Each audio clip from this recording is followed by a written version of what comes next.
ইস্তেগফারের আমল যদি কোনো বান্দা নিয়মিত আমল করে, বিশ্বনবী সরকার দো আলম বলেছেন ওই বান্দার আযাব আসতেছে, বান্দার অপরাধের কারণে আযাব চলে এসেছে, গজব চলে এসেছে।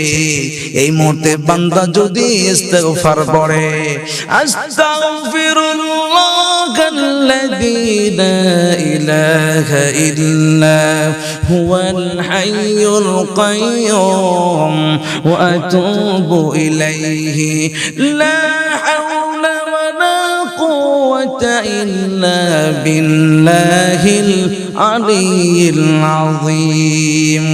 বান্দা যদি ইস্তেগফার করে, ওই বান্দার প্রতি আযাব চলে এসেছে, কিন্তু আমার আল্লাহ পাক এমন দয়াশীল, এমন ক্ষমাশীল, ওই বান্দা যখন নাকি ইস্তেগফার পড়ে, আমার আল্লাহ পাক তার পক্ষ থেকে আযাব নিয়ে আসছে।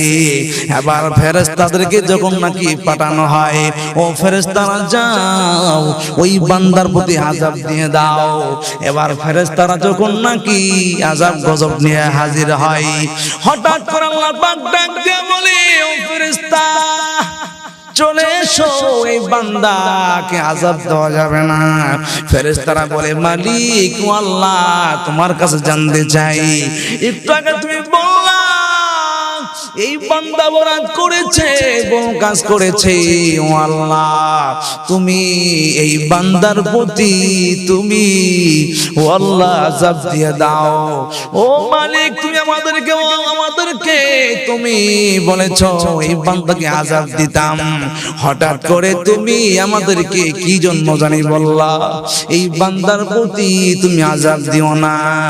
আল্লাহ পাক বলছেন, ও ফেরেশতারা শোনো, ওই বান্দা যদি অন্যায় কাজ করেছে, যদি ভুল কাজ করেছে, ওই বান্দা ইস্তেগফার করার কারণে আমি আল্লাহ তাকে ওই আযাব থেকে মুক্তি দিয়ে দিলাম। আল্লাহু আকবার।